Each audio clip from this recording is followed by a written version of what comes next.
महोदय, इस सवाल के उत्तर से आपको भागना नहीं है, इस सवाल का आपको उत्तर देना है। नहीं तो याद रखिएगा, राजनीति किसी की कटौती नहीं होती है। आज आपका है तो कल इस राज्य की जनता ये डिसाइड करे कि इस राज्य की दिशा किनके हाथों में देना है, इस राज्य की राजनीति को किनके हाथों में देना है।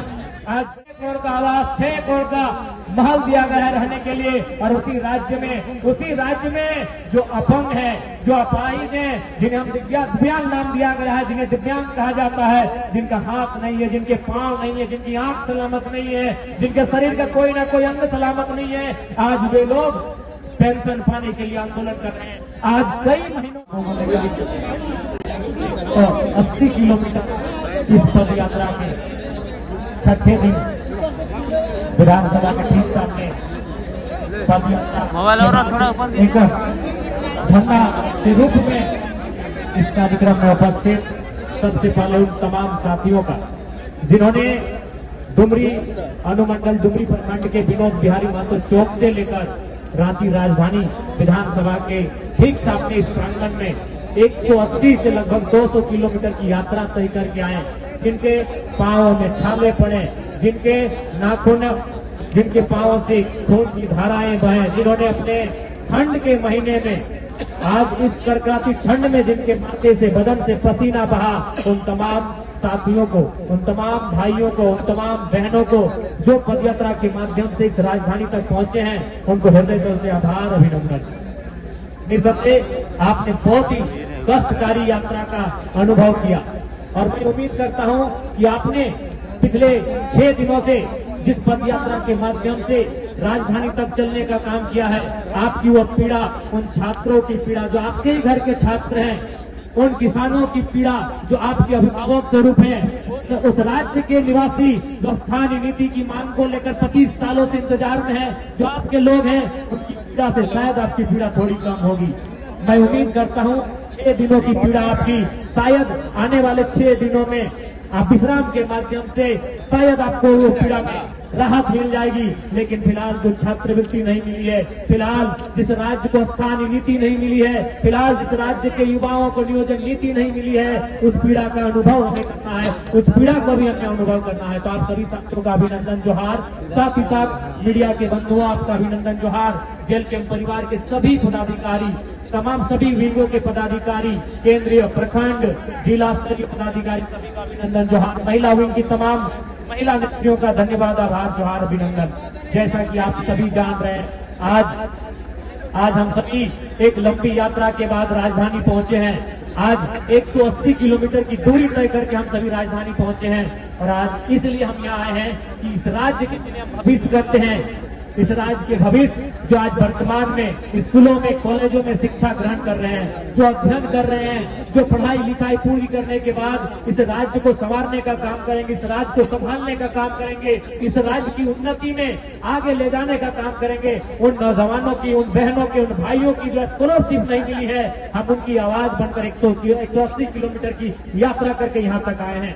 हम इसलिए यहाँ तक आए हैं कि जब से झारखंड राज्य बना है, भगवान बिरसा आबा धरती मुंडा, बिरसा मुंडा की जयंती, हमारे भगवान धरती आबा बिरसा मुंडा की जयंती सन 2015 नवंबर को जिस राज्य का गठन किया गया, उस दिन की तारीख से इस राज्य के लोगों का, इस राज्य के निवासियों का लगातार ये मांग रहा है कि इस राज्य में स्थानीय नीति बनाई जाए, इस राज्य में स्थानीय नीति बनाई जाए, यह परिभाषित किया जाए कि झारखंड राज्य किनका है, यह परिभाषित किया जाए इस राज्य के मूल निवासी कौन है, यह परिभाषित किया जाए कि झारखंड की कौन है। 1932 की संविधान के आधार पर स्थानीय नीति की मांग को लेकर हम सभी यहाँ पर पैदल चल कर आए हैं। तो कहीं न कहीं आज इस राज्य की सरकार को यह सीधा संदेश होगा, राज्य की सरकार को हमारा सीधा संदेश होगा कि आप समय रहते नीतियों का निर्धारण करें, आप समय रहते छात्रवृत्ति का भुगतान करें। आज सोचना चाहिए, माननीय मुख्यमंत्री को सोचना चाहिए कि राज्य की जनता ने कितनी उम्मीदों के साथ आपको सरकार में लाने का काम किया। राज्य की जनता ने आपको 2 बार पूर्ण बहुमत से सरकार में लाने का काम किया, लेकिन आप भूल गए अपना वो वादा जो आपने चुनाव से पहले कहा था कि हमारी सरकार बनते ही हम 1932 के संविधान के आधार पर स्थानीय नीति लागू करेंगे। तो आज झारखंड का हर एक आवाम, झारखंड का गांव, झारखंड का किसान, झारखंड का नौजवान, झारखंड की माएँ, झारखंड की बहनें, झारखंड का छात्र, हर एक व्यक्ति यही पूछ रहा है कि 1932 के आधार पर स्थानीय नीति कहाँ है, खतियान के आधार पर स्थानीय नीति कहाँ है, झारखंडियों की स्थानीय नीति कहाँ है। और वही सवाल आज झारखंड लोकतांत्रिक क्रांतिकारी मोर्चा भी आपसे पूछ रहा है। इस सवाल का उत्तर आपको देना होगा माननीय मुख्यमंत्री महोदय। इस सवाल के उत्तर से आपको भागना नहीं है, इस सवाल का आपको उत्तर देना है। नहीं तो याद रखिएगा, राजनीति किसी की बकौती नहीं होती है। आज आपका है तो कल इस राज्य की जनता ये डिसाइड करेगी इस राज्य की दिशा किनके हाथों में देना है, इस राज्य की राजनीति को किनके हाथों में देना है। आज बड़ी दुर्भाग्य की बात है, आज जहां हम लोग धरना दिए हैं ठीक इसके बगल में हमारे दिव्यांग भाई बहन लोग धरना दिए हैं। ये कितना चिंता का बात है। आज यहीं से हम देख रहे हैं, आज भले उस विधानसभा के सदस्य हम हैं, भले विधानसभा के बाहर आप देख सकते हैं यहीं से जगमग विधायकों का आवाज दिख रहा है। आज कहीं न कहीं हमारा देश और हमारा राज्य भी विरोधाभास का राज्य बनता जा रहा है। आज हमारा झारखंड विरोधाभास का राज्य बनता जा रहा है। एक और जहां हमारे माननीय विधायकों को 4 करोड़ 32 लाख का आवास दिया गया है रहने के लिए, आलीशान महल, आलीशान बंगले दिए गए हैं रहने के लिए, मंत्रियों को 6 करोड़ का आवास, 6 करोड़ का महल दिया गया है रहने के लिए। और उसी राज्य में जो अपंग है, जो अपाहिज है, जिन्हें हम दिव्यांग नाम दिया गया है, जिन्हें दिव्यांग कहा जाता है, जिनका हाथ नहीं है, जिनके पांव नहीं है, जिनकी आंख सलामत नहीं है, जिनके शरीर का कोई ना कोई अंग सलामत नहीं है, आज वे लोग पेंशन पाने के लिए आंदोलन कर रहे हैं। आज कई महीनों से उनका पेंशन बंद पड़ा है। तो सोच सकते हैं आज झारखंड की दिशा को किस ओर आप लेके जा रहे हैं। इसलिए आज इस कार्यक्रम के माध्यम से राज्य की सरकार को सीधा चेतावनी होगा, राज्य की सरकार को सीधा संदेश होगा कि आप अगर हमारी जो मांगे हैं, जिन मांगों को लेकर हमारे संगठन के पूरे टीम के साथी डुमरी से रांची चलकर आए, अगर उन मांगों की पूर्ति नहीं की जाती है तो यह पद यात्रा है। पद यात्रा के बाद हम लोग एक नई यात्रा, एक नए कार्यक्रम की रूपरेखा तैयार करेंगे और झारखंड सरकार को ईंट से ईंट बजाने का काम करेंगे। इस बात को भी सरकार याद रखिए, इस बात को भी सरकार को याद रखना होगा कि आज, और यह तो आपको अनुभव करना होगा। आप कहते हैं आप और जो पूरा राज्य जानता है कि आप आंदोलनकारी के सुपुत्र हैं, लेकिन कैसा आपका परवरिश हुआ है, आप कैसा आंदोलनकारियों का सम्मान करते हैं कि आज आंदोलनकारी के राज्य में आंदोलनकारियों की स्थिति कहाँ है। आज आपने 10,000 सहायक आचार्य की नियुक्ति दी, मैं पुनः उसके लिए आपको बधाई दूंगा। मैं पुनः आपके साथ साथ 10,000 सहायक आचार्य को भी बधाई दूंगा। लेकिन सवाल ये होगा मुख्यमंत्री महोदय, आपने ये तो झारखंड की जनता को बता दिया कि आपने नौकरियां दी, लेकिन क्या आप बताएंगे कि ठेकेदारी किनको दे रहे हैं? जो 50 करोड़ का, 100 करोड़ का, 200 करोड़ का, 500 करोड़ का, 1000 करोड़ का टेंडर जो निकल रहा है, वह टेंडर आप किसको दे रहे हैं? ये भी राज्य की जनता को बताना।